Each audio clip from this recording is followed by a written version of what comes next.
Buongiorno everyone, welcome to the match review for the Brighton 3-0 defeat, and it's a good job it's been a good half an hour or so doing the fan cams, calm down a little bit. Would have been a lot worse this, so you would have caught the instant reaction, that's for sure. But the government have advised against unnecessary travel, obviously amidst lockdown, especially in the northeast. And Brighton goalkeeper Matt Ryan there just travelled 350 miles for absolutely no fucking reason. I mean, the entire Newcastle team, no matter where they live, they may as well not even have travelled around the northeast. If they're staying at the fucking Vermont, the fucking any hotel in Newcastle, wasted time coming to St James's Park of the day. 0 shots on target against Brighton. 0 shots on target against Brighton.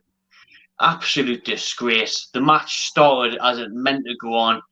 Newcastle players just didn't look up for the day, didn't look amongst it. Brucey got a battering in the fan cams, well deserved, and across Twitter I'm sure he's getting it and whatnot as well, because the day he's been outclassed by Graham Potter, a young English manager who's plied his trade away abroad, and he's just been absolutely outclassed today. Brucey's copy and pasted West Ham's team 4-4-2, not even thought about the consequences, not even thought about the team sheet, the game plan, anything. If we know that Tariq Lamptey's a threat from right back after watching 5 minutes against Chelsea, how the fuck is him or any of the other Steves or any of the coaching staff or anybody at the club not realise that he's the danger man, he's the threat? St. Maximin there gives away a penalty early doors, a rash, silly, erratic challenge. But from then, Brighton had tempo, we didn't. In the whole game, we had nothing. No pressing, no agency, no creativity. It was an absolute shit show from the second goal. And I'll stop there because I'm going on it. But mate, how bad was that the day? I mean, how much of it crashing down is it for Newcastle after we got excited after beating West Ham last week? Made some good signings, thought we're on the up. My God, 3-0 to Brighton today. No shots on target. One of them seasons again, isn't it? What we probably thought we weren't going to get. It's an embarrassing scoreline. Like after the win last week, everything was looking positive. Like all the new lads, Lewis, Hendrick, Wilson, everyone was looking really, really good. Fraser and Gillespie got off to a good start midweek. So we were going at this game looking really, really positive. Like we spoke about Brighton midweek and said that you tipped them to get relegated. I thought they'd maybe just be in and around like 16th or something. But we just got absolutely outclassed today. 2-0 down in 7 minutes. Like that was there. The game was off there. Like we were trying to be a bit optimistic in the watch along, but we're like, still 83 minutes left. Like the game's not over. 2 goals. We've seen it happen before. Even Everton last season were 2-0 down in 91 minutes. And we still managed to come back. So we're like, all right, it's not over. Like, just pick my head up and get on with it. But then we nearly conceded a third. Like, it took till about half time to get into the game. Like, the second half, we did come out looking a little bit more positive. We were pressing high, but their big lads at the back just didn't really struggle that much. Almiron looked lively when he came on. But like you say, no shots on target. Like, we didn't threaten that much. Like, we looked better. A few lads woke up. Hayden looked a little bit better, but that spell after half time only really lasted about 20 minutes after that. It was like heads down again. Like Lascelles didn't look interested. I don't know where Shelby was half of the game. Hayden was asleep for half of the game. Like Lewis as well. I didn't really want to get on Lewis's back because he's a young lad and he looked like a great signing, but I thought he was poor the day. Positionally, he was horrendous. Like at left back, when their threat was down the right, he needed to be in the right place at the right times, and often drifting in. He was like, looked like he was playing centre mid half the time, or centre back, or a striker. Like any time, like Lamptey was charging forward, it was like, where's Lewis? Like that right side, carved wide open for him to run into. Like we were positive going into this game. We both predicted comfortable wins. Like we didn't really think even a draw would have been realistic. But 7 minutes in, we just got absolutely pumped. As it cut out second half, we actually looked all right, but then it was heads down again. Conceded a third just to kill the game off even more. We're hoping for maybe one goal, just as maybe as a consolation late on, just to try and maybe push on and like kind of like the Everton game last season. Like say 2 goals, people have come from worse deficits and getting something out of it. So we just need that one goal for a little bit of hope, but we just never really looked like getting it. No shots on target. Conceded a third. Dead game. absolutely shocking. I don't know where we'll go from here, because I think West Ham and Brighton coming into the season, they were the teams that we needed to pick points up against, because we've got the likes of Tottenham and Man United coming up. So fucking knows what we're going to get out of them games if we're going to play like that. Because the thing that worries me is that Bruce, he said he doesn't do tactics. We can fucking tell, Steve. We can tell you don't do tactics. What is he doing? What is he fucking doing? But the day, the thing that wound me was, what were the players doing? Yeah, exactly. I'll happily blame Brucey, and Brucey can get loads of shit because he's fucked up the day, the lineup, the lack of knowledge on Brighton, the danger man, the tactics, everything. Formation was totally wrong, totally inadequate. But what else was inadequate was the players' attitude. There was no pressing throughout the game, no tempo, no intensity, no closing down, no care for the badge. The only player that tried the day was Almiro when he came off the bench. Everyone else, shameful and disgraceful. The amount of time they give Brighton in and around the box, their keeper and their defence, they just had all day. Whole team seemed to fall freedom to themselves. And it's just a diabolical performance after a good start of the season, after a bit of promise, trying to get over the whole takeover shite, sign a couple of good players. And then to play like that, it's just like, well, fuck me. We're getting beat 3-0 at home to Brighton. And I'm telling you, their final third, the amount of time they wasted chances in dangerous areas. Spurs next Sunday, Bale, Kane and Son. Even if Bale doesn't make the bench, Kane and Son, Mora, anyone else, Gazi, Shaw, Lamella, it doesn't matter. We're going to get absolutely battered. And it's going to be worrying for the rest of the series, for the rest of the season. It really is. But today it was like that. I couldn't believe the likes of Hayden and Lascelles, players like that who normally care for the club, try. Really, really bad. Really, really bad performance from Newcastle, and a real back down to earth kick in the face. Jamal Lewis kick in the face. UFC at the end. Brighton go down like 10 men. The game. I mean, the only thing that Newcastle had the day was when Wilson put it over the bar, and maybe that was the kind of turning point. Because, like you said, what you need. We're 2-0 down after 5 minutes, but there's 80 odd minutes to play.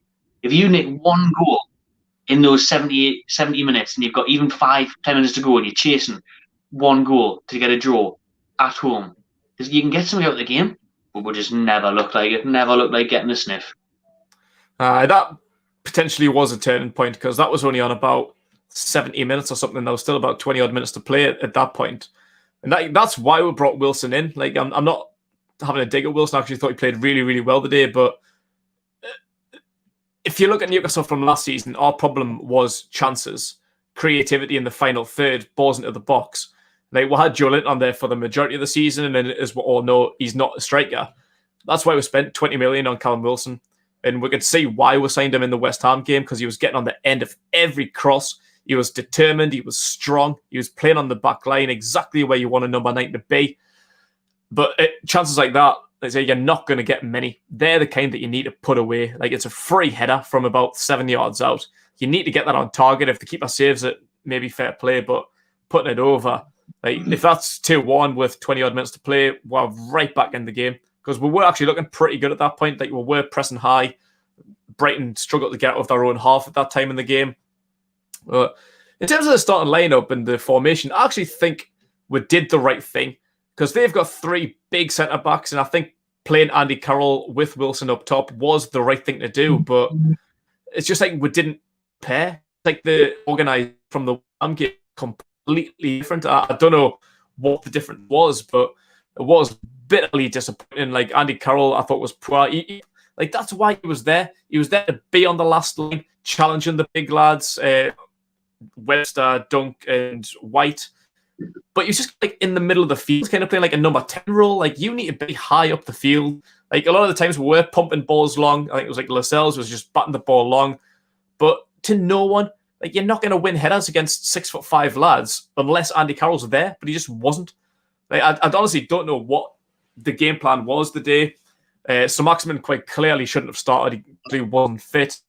He wasn't a substitute. I'd make a second substitute at half time, bringing Amaron on, which at the time I probably didn't think was a good change, but it turned out to be. He was the only creative spark. Andy Carroll was dead in the first half. Amaron looked really, really good in the second. But yeah, like, in terms of the tactics and what we're prepared for during the week, I can't see it. I honestly don't know what happened. And looking at your opposition, like you should be able to pinpoint, like, Tariq Lamptey is their threat. He's like their Sir Maximin.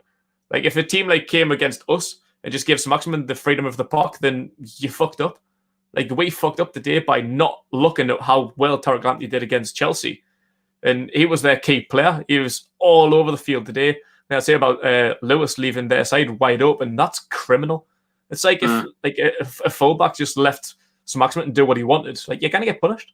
But it was just a total 360 of the day. That's what I'm raging about. When we said it last season, how many times did it look like St. Maximin wasn't fit? He comes onto the pitch and he's wincing. He's not sprinting. He'll go down a couple of times. I said it during the week in the live watch long for the Blackburn game. Why on earth is he risking St. Maximin with 10 minutes to go and 1-0 up? Maybe we're getting beat and you want to take the cup seriously, bring him on. But when we're 1-0 up, and Blackburn never looked like scoring really. They had more of the ball, but they never really created clear-cut chances. Why is he bringing St. Maximin on and risking him? He gets injured with Fink, and then in the press conference on Friday, Brucey says, "Oh no, he's fine. He's 100% fit. He's raring to go. Plays the day." You can tell straight away he's not fit. You can tell straight away he's not ready. And that coincides with him giving away the penalty, I think, because he's not fresh enough to get in there and make that challenge. He puts his right foot in there. It's late. It's clumsy. It looks like he may get a little bit of the ball, but it's still erratic. It's a daft challenge to do. And it sets you up for a shite game, really. But like I say, the players could have had the right attitude and determination. They could have recovered from that, but they never looked like it. But for me, Brucey gets it wrong again by risking players that aren't fully fit that he says are. Yeah, I'm just looking at it's just coming through on the Twitter now. What the club have been saying, like Brucey's press conference afterwards, and he says about St. Maximin. He says Alan never really recovered from the early incident. He had the ankle knock, and in hindsight, I maybe should have taken him off earlier. But we'll see how he is. What do you mean? In hindsight? Why did he fucking right? You shouldn't have even started. Oh my God, Steve Bruce, man. And like you always like try and like you always want to try and defend Brucey because he seems like a nice guy. Like all the players seem to get along really, really well with him in training. But then he comes out with some absolute gash like that. Like in hindsight, mate, you shouldn't have fucking started him. He quite clearly wasn't fit. You just want him to play. Like we all want St. Maximin to play. Like if he's there, you want him to play. But we've seen so many times last season he played kind of half fit, carrying a niggle. And he doesn't do fuck all in the games. Like 3-4 times last season, we've seen him start when he wasn't fit. I think Chelsea away, Chelsea at home springs to mind. He just doesn't get into the game. It's like having 10 men, which is a complete reverse from what he's like when he's fully fit. Like he's the best player on the pitch when he's fully fit. If he's carrying a knock, he just doesn't run. He doesn't do absolutely anything. So you need to evaluate well in advance before the game. Is he fully fit? Is he carrying a knock? Is it going to be one of them games where he just stands around and not able to do anything? Like, that clearly was the situation today. And we had to waste a substitute like half an hour into the game when we're 2-0 down. And he gave away the penalty. Like, quite clearly just not able to get back. And like, it's just like a lazy challenge. Like, I think if Richie was there, Richie to mark on the left-hand side to combat Lamptey, you know, he hasn't got the pace, he's got the physicality. But he could have had Fraser in there, had a good game midweek. Obviously, like you said, is the substitute for St. Maximin. You could have had Almir on there, who played well when he came off the bench against West Ham. Got the assist for Hendrick. Brucey got it massively wrong. Newcastle got it wrong. And it's a game where we should have got a result really looking, like you said at the start of the video, at the fixtures to come, because it doesn't get any easier. It's going to be a struggle now, considering how high in spirits we were at the start of the game after the West Ham game. Fully confident of getting 3 points today to now. It's just been a massive pin in the balloon today. Like, we're just being massively deflated, right?